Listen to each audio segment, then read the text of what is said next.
नमस्कार, capital TV Uttar Pradesh देख रहे हैं आप। मैं हूं आपके साथ सोनाली और इस वक्त की बड़ी खबर आपको बता रहे हैं।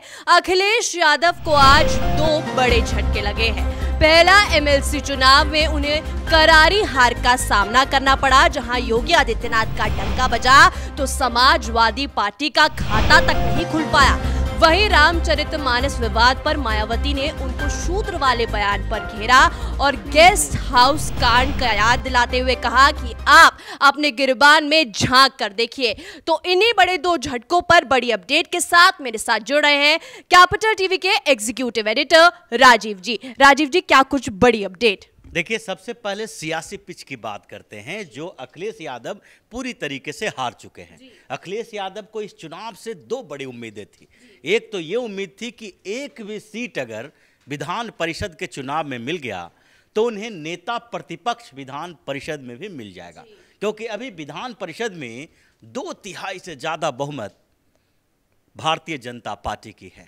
77 सीटें पहले हो चुकी है भारतीय जनता पार्टी की, और ऐसे में अखिलेश यादव इस बात के लिए लड़ रहे थे कि नेता प्रतिपक्ष की भूमिका मिल जाए, यानी कि अगर 10% सीटें उनके पास हो जाए, जो अभी तक 9 सीटें हैं, तो एक सीट भी जीत जाते, 10 सीट हो जाती, नेता प्रतिपक्ष की भूमिका मिल जाती, और नेता प्रतिपक्ष घोषित होने पर विधान परिषद में भी एक कैबिनेट मिनिस्टर का दर्जा मिल जाता है। एक नेता को वो सेट कर सकते थे। विधानसभा में तो वो खुद ही नेता प्रतिपक्ष बने हुए हैं, तो किसी और को सेट करना उनके लिए आसान हो जाता, लेकिन उनकी घोर बेइज्जती हो गई। 5 सीटों पर चुनाव हुए, 4 भारतीय जनता पार्टी को जीत मिली और एक निर्दलीय उम्मीदवार जीते, जो भी भारतीय जनता पार्टी के साथ ही हैं। यानी कि अखिलेश यादव चुनावी मैदान में पूरी तरीके से धराशायी हो चुके हैं। एमएलसी के चुनाव में हार एक बड़ा संकेत है कि आगे आने वाले लोकसभा चुनाव के लिए भी वो कोई बेहतर प्रदर्शन नहीं कर सकते। एमएलसी चुनाव बहुत बड़ा मायने नहीं रख रहा था, जबकि अखिलेश यादव इसमें अपनी पूरी ताकत नहीं झोंक देते। ये शिक्षक और स्नातक का चुनाव था, यानी कि जहां एक तरफ ग्रेजुएट जो वोट देते हैं और दूसरी तरफ शिक्षक कोटे से एमएलसी का चुनाव हो रहा था। लेकिन अखिलेश यादव के सामने चुनौती थी, इसलिए उन्होंने डिस्ट्रिक्ट वाइज बड़े बड़े नेताओं को मैदान में उतारा। एक एक वोटर के साथ मुलाकात की इन लोगों ने, लेकिन फिर भी कोई असर नहीं हुआ। क्या रामचरितमानस का अपमान इसके पीछे की एक वजह हो सकती है? देखिए, ये वजह दूसरी है और रामचरितमानस भी एक वजह हो सकती है, क्योंकि इस बीच अखिलेश यादव ने जो पॉलिटिक्स करनी शुरू कर दी है, वो एंटी हिंदू पॉलिटिक्स कर सकते हैं। पहले वो प्रो मुस्लिम पॉलिटिक्स कर रहे थे, लेकिन हिंदुओं को नाराज नहीं करते थे।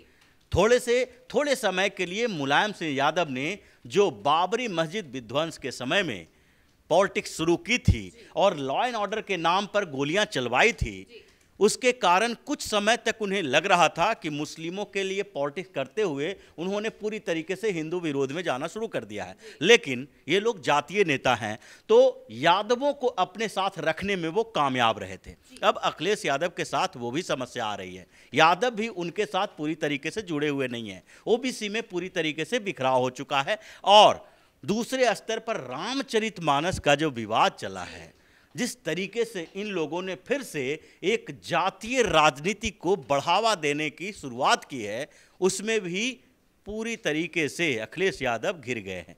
क्योंकि मायावती अब तक शांत बैठी हुई थी इस मुद्दे पर। ये शांत ऐसे ही नहीं बैठी हुई थी, क्योंकि उसमें जिस श्लोक की बात की गई थी, उस श्लोक में शूद्र शब्द का उपयोग किया गया है, और शूद्र शब्द को लेकर मायावती ने पहली बार विस्फोटक तरीके से समाजवादी पार्टी को घेरा है।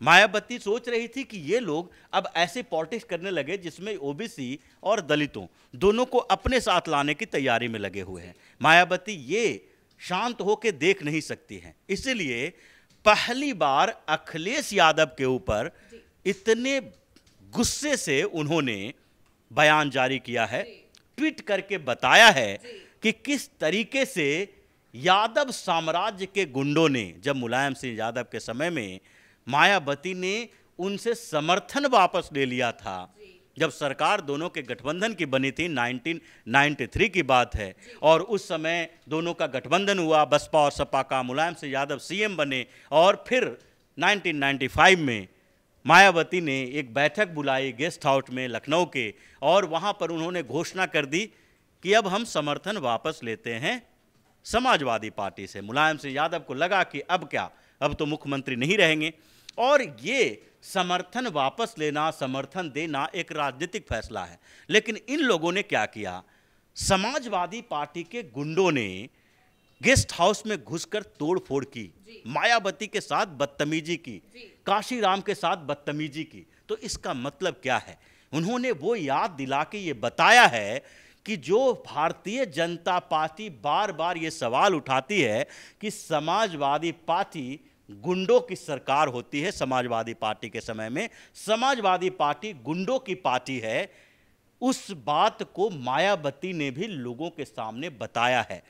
किसी सामान्य लोगों की बात नहीं है, किसी पार्टी के बड़े नेता, चीफ मिनिस्टर के दावेदार, इन लोगों के साथ जब ऐसे बदतमीजी कर सकते हैं, अभद्रता कर सकते हैं, उनको घेर सकते हैं, पीट सकते हैं, तोड़फोड़ कर सकते हैं, तो सामान्य लोगों की स्थिति क्या होगी जब समाजवादी पार्टी की सरकार बनेगी। तो यानी कि दो तरफा अखिलेश यादव घिर चुके हैं।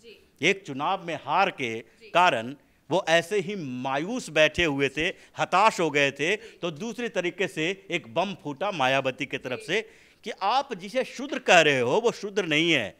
आज इन वर्गों के लिए एससी, एसटी, ओबीसी शब्द का इस्तेमाल बाबा साहब अंबेडकर ने अपने संविधान में किया है। यानी कि जिस शूद्र की बात हो रही थी उस समय, वो आर्य संस्कृति में उन लोगों के लिए इस्तेमाल की जाती थी जो संस्कृति और धर्म का पालन नहीं करते थे बेहतर तरीके से। वो वर्ण व्यवस्था थी जो वर्गीय आधार पर बटी हुई थी, वो जाति व्यवस्था नहीं थी। वो वर्ण व्यवस्था और जाति व्यवस्था में काफ़ी अंतर है, और समय गुजर चुका है। आज मनुस्मृति, रामचरितमानस या फिर वेद, उपनिषद, अरण्यक, इन सारे धार्मिक ग्रंथों पर विवाद नहीं करना चाहिए, क्योंकि शासन, कानून उसके आधार पर नहीं चल रहा है। ये किसी वर्ग का, किसी धर्म को मानने वाले के आस्था का प्रतीक है, जबकि कानून व्यवस्था संविधान के तहत चलती है, और उस कानून व्यवस्था को बनाए रखने के लिए बाबा साहेब अंबेडकर ने जो व्यवस्था की है, उसमें इन वर्गों के लिए ओबीसी, अति पिछड़ा वर्ग, शेड्यूल कास्ट, शेड्यूल ट्राइब, ऐसे शब्दों का इस्तेमाल किया गया है। इसलिए शूद्र शब्द को इन लोगों से न जोड़ें। यानी कि मायावती ने इतना बड़ा दांव चल दिया है, जिससे ये साफ हो रहा है कि अखिलेश यादव अब न तो मुस्लिमों के समर्थन करके हिंदू के कुछ वर्गों का समर्थन लेने की कोशिश कर रहे थे, जो बार बार ये जो रामचरितमानस के विवाद में ओबीसी और एससी एसटी को एकजुट करके भारतीय जनता पार्टी के खिलाफ एक अभियान चलाने वाले थे, जो कि भारतीय जनता पार्टी हिंदुओं को एकजुट करने की कोशिश कर रही है।